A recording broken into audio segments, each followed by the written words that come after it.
In this video, I will be doing an updated Senate prediction, except what if the election was held today, April 16th of 2022. So let's get started.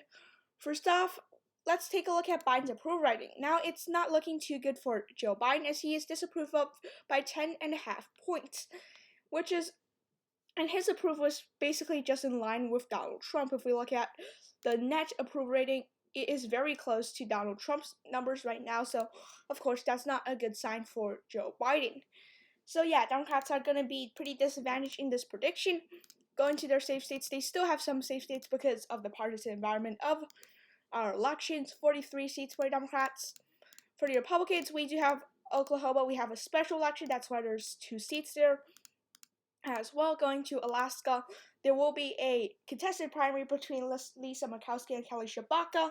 Depends on who wins that primary, and I think the other candidate will be a write-in. But regardless, it's going to be a safe seat for the Republicans. And Iowa as well with Chuck Grassley. So that gives the Republicans a net advantage of 2 seats as of right now. Now for the Democrats, they're going to carry Washington and Illinois. My margins on the description down below. Both of these seats actually were barely safe for the Democrats. One is 18 and one is 15.1%, so barely cracking that safe margin there in 2010, although there was the national environment factor.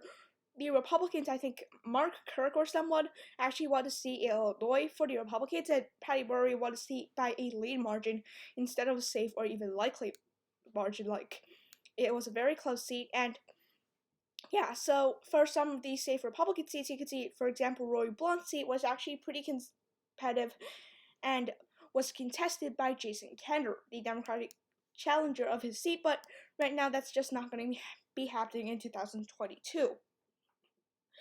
Now, again, for the Republican likely seats, again, this prediction will be advantage for the Republicans because right now Biden's approval rating really is tanking and it's very poor at this point. Republicans will at least have these 4 seats as likely seats for them, which brings the Republicans at 49 seats.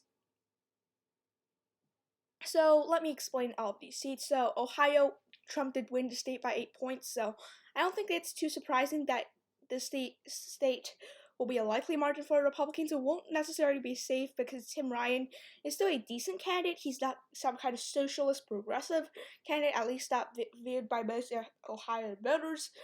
So yeah, that will be a likely seat for Florida. We have Marco Rubio, who won his election by 7.7 points, so he's definitely not going to have a contested election.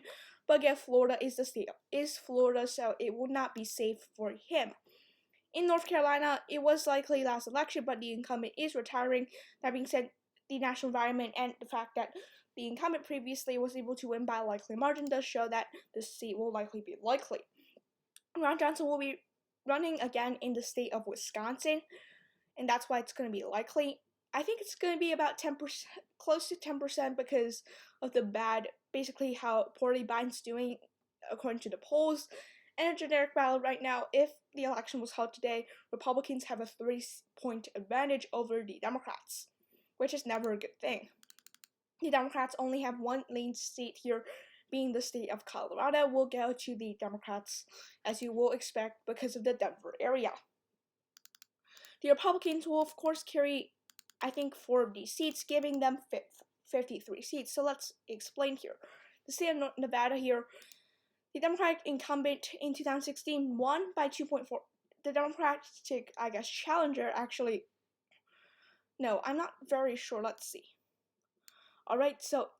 Harry Reid passed away. Was not running, and he recently passed away, but Kevin Cortez Masto was running. In this race, she only got 47.1% of the vote, so that's further reason why I think she will lose, no matter if the election was held today or in November. And for the state, so I don't think she's a very strong candidate. Now, she's not a very weak candidate, but yeah, generally speaking, given the national environment. Arizona here, we actually saw John McCain won by 13 points. But in the special election, Mark Kelly did win by 2.3 points. So that's why it's not going to be a likely margin. He is the incumbent, and that's another one of those special elections. I think he's a decently strong candidate, but just given the national environment, I could definitely see this race going to the Republicans. Now going to the final two seats here, we have as lane here, Georgia. Again, this was a special election that actually went for the Democrats. This was somewhat unexpected. So I think that he will do decently well in the Atlanta suburbs, but basically I think even a little bit of reversion does bring Raphael Warnock down so that he will lose. I think this race could go to runoff depending on the third parties. And in a runoff, Democratic turnout will be even lower, and that will not favor Raphael Warnock. Go to Pennsylvania here, Dr. Oz. It has just been endorsed by by Donald Trump. If you're wondering why Pat Toomey isn't running, well, he has retired, and he did very well in the suburbs. All right, I don't think Dr. Oz will do nearly as well in Bucks County and Chester County, but I think in the end, though, the Democrats should be able to will probably lose in the state just because it's a poor environment for them. Finally, we have the state of New Hampshire. I do have that as given right now the polling numbers for Joe Biden, the elections, the polling, and all that stuff combined. I think the Republicans will nearly win New Hampshire. And yeah, so in 2016, Maggie Hassan won the state by 1,017 votes. It was exceptionally close as 0.14%. This is the manipulated results. You can see actually a lot of red, but Manchester, Concord, those areas ultimately bring Maggie Hassan very nearly to the finish line. So yeah, this is the end of this video. This is my projection here, 54-46. Do hit that like button. Do subscribe to my YouTube channel. Thanks for watching this video, and see you guys all in my next prediction. Bye!